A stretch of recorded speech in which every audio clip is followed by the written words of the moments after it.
नमस्कार। आज का टॉपिक है औद्योगिक क्रांति के परिणाम। औद्योगिक क्रांति आधुनिक विश्व की एक अत्यंत महत्वपूर्ण एवं युगांतरकारी घटना थी।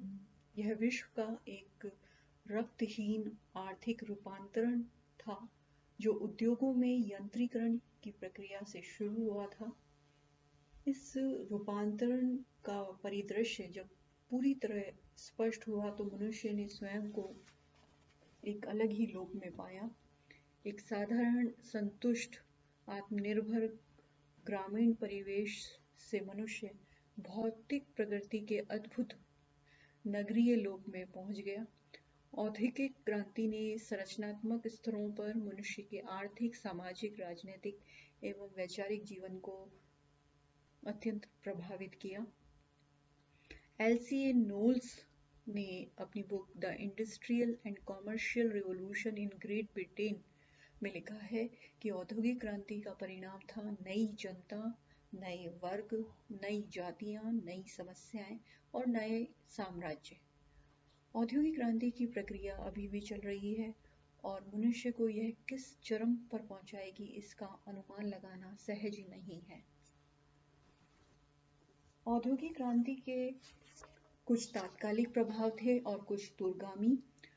मनुष्य के द्वारा निर्मित मशीन ने मनुष्य को शोषक एवं शोषित वर्गों में विभाजित कर दिया।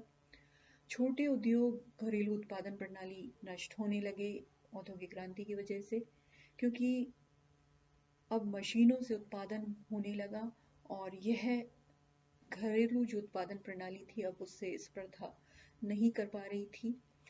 बेरोजगारी बढ़ने लगी, रोजगार की तलाश में लोग शहर की ओर जाने लगे, परिवार इससे टूटने लगे, पारस्परिक नैतिक बंधन ढीले पड़ गए। मजदूरों को कारखानों में भेड़ बकरियों की तरह रखने, काम के अधिक घंटों और लगातार उनके काम करने के कारण मनुष्य को मानसिक, पारिवारिक तनावों एवं टूटन का सामना करना पड़ा।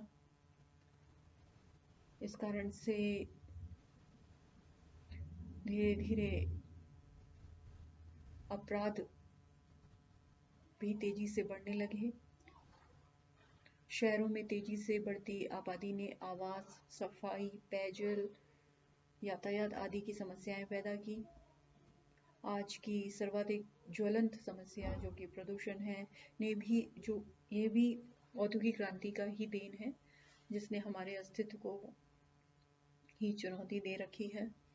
औद्योगिक क्रांति ने सामाजिक व्यवस्था को एक नए रूप में स्थापित किया। मध्यम वर्ग, जिसका चरित्र तो स्पष्ट था किंतु उसकी शक्ति अभी तक पूर्णतः अभिव्यक्त नहीं हो पाई थी, अब अपने में से उत्पन्न एक अधिक शक्तिशाली पूंजीपति वर्ग द्वारा निर्देशित होने लगा। इस वर्ग की आमदनी में ही शक्ति भी धीरे धीरे बढ़ती चली गई। राज सत्ता पर भी यह वर्ग हावी होने लगा और निम्न वर्ग के असंतोष को अनुकूलन करने के लिए राज सत्ता के माध्यम से ये नियम कानून भी अपने हितों के अनुकूल इसने बनवाने शुरू कर दिए। औद्योगिक क्रांति से मजदूरों की दशा बहुत ज़्यादा बिगड़ गई, किंतु इनकी इस अत्यधिक खराब हालत ने इनको संघर्ष करने के लिए भी प्रेरित किया। एक ही स्थान पर बहुत से लोगों के काम करने से संगठन की भावना भी आई। मजदूर संगठित हुए, ट्रेड यूनियंस बनी, संघर्ष हुआ, सैद्धांतिक भी और व्यवहारिक भी।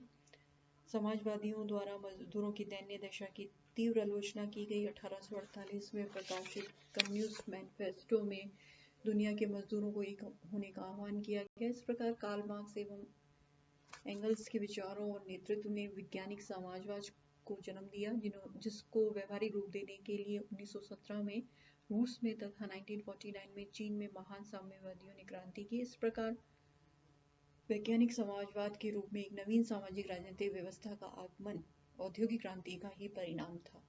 औद्योगिक क्रांति ने बड़े पैमाने पर उत्पादन संभव बनाया, जिससे वस्तुएं सस्ती मिलने लगी और जीवन स्तर में भी इससे वृद्धि हुई। मनोरंजन के साधनों एवं तथा शिक्षा पर भी इसके विकास का असर हुआ। इन सब में उपभोगवाद की प्रवृत्ति बढ़ी, जिससे मनुष्य की नैतिक मान्यताएं एवं आध्यात्मिक प्रवृत्ति कमजोर हुई। औद्योगिक क्रांति का सीधा और अनिवार्य परिणाम ये हुआ कि सामाजिक साम्राज्यवादी स्पर्धा बढ़ गई। विशाल पैमाने पर उत्पादन होने के कारण अधिकाधिक बाजार प्राप्त करने के प्रयास होने लगे, क्योंकि उत्पादन को खपाने, कच्चे माल की प्राप्ति और खाद्यान्नों की उपलब्धता के संदर्भ में अधिक से अधिक उपनिवेशों का होना आवश्यक माना गया। 1871 में जर्मनी के एकीकरण के बाद इसमें और अधिक तेजी आई, क्योंकि जर्मनी, इटली जैसे नवोदित साम्राज्यों के पास उपनिवेशों का अभाव था, और जबकि तीव्र औद्योगिक विकास ने उनको उपनिवेशों की प्राप्ति के लिए बाध्य कर दिया था। और इसी संदर्भ में अफ्रीका महाद्वीप का भी बंटवारा भी हो गया।